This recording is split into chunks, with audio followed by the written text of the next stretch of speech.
on to our final contestant for the speech contest today. Contestant number 5, Larry Epps. Her name is Love. Her name is Love, Larry Epps.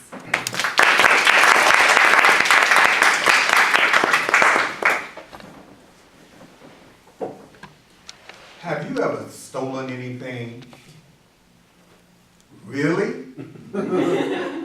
You've never stolen anything? I was a little thief. Madam Contest Master, ladies and gentlemen, her name is Love. When I was a little boy, I was horrible. I lived in the era where you got a beating, you had to go get your own switch. And it happened to me repeatedly. I want to share a little something with you, a little story. There was a drugstore, now we call them pharmacists, down the street from where I live. And in the middle of the drugstore was a toy rack. And if you turned it, it would go round and round. And it had all kinds of wonderful toys. And so every day I would go to the drugstore and look at the toys. And one day, as I looked at my favorite little toy, I picked it up and put it in my short pants, and I made it home. On my front porch, I unwrapped the little toy. It was the cutest little toy you ever seen.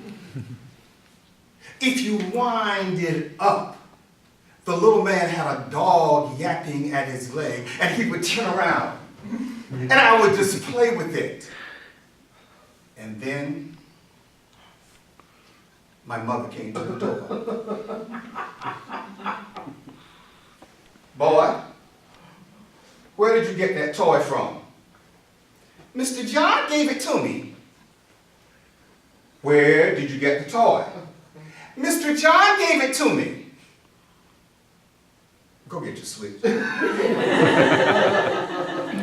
I went there and I got the switch. And she gave me the whipping of my life. And then she said, we're going to the drugstore. And here I was, being drugged to the drugstore.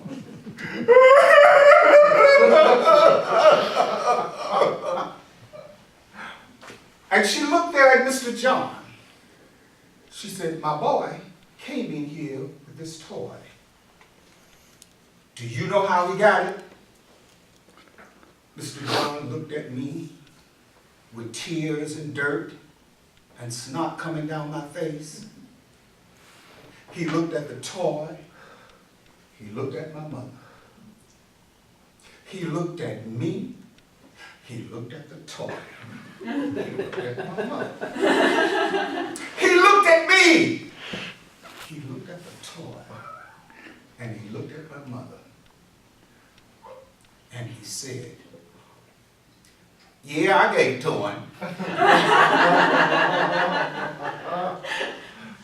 So behind my mother, I walked with a little toy in my hand, and I wound it up.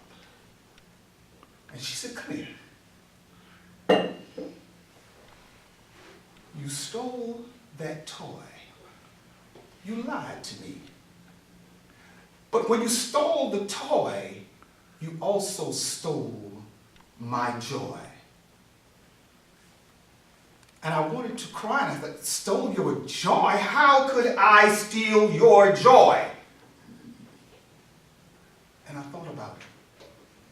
She was hurt, she was upset. Not as much as she hurt me for the beating, by the way. That night I was in the bed and I was thinking about what she said. And I said, Mom, do you love me? She said, yes, I love you. But I don't love it when you're bad. I said, Mom, do you love me when it's dark? She says, yes, I love you. Now go to sleep. I said, Mom, do you love me when I take things? She says, yes, I love you.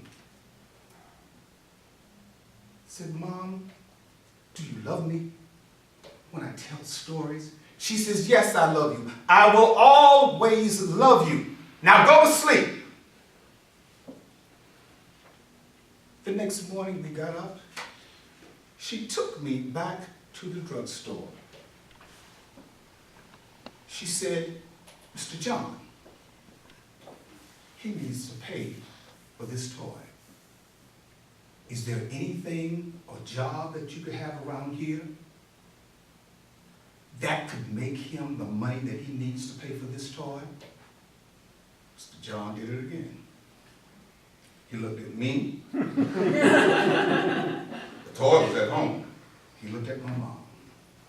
He looked at me. And then he looked at my mom. He said, yes, every day at 4 o'clock for 2 weeks, he can clean, sweep the floor, and empty the trash. I followed my mom back home. She said, I love you. I love you at any case. And I said, yeah, Mom, I love you. For then I realized her saying that mothers are wonderful people. There is no one like a mother. Now my mother is gone, and sometimes I just write her a little note and hope from above she's reading it. Won't you do the same for your mother? If your mother is anywhere around here, why don't you call her and say, I love you, you're my special someone. And if you can get to her today, put your arms around her and tell her how much you love. You see, mothers can make a way out of no way. When I tried for my first teaching job and I didn't get it, it was my mother who said, you know what, son? A setback is a setup for a comeback. And today I think of all the words of wisdom that I've had for my mother. That's why her name is love. I challenge you to let your mother know how much you love them. Madam Congressman.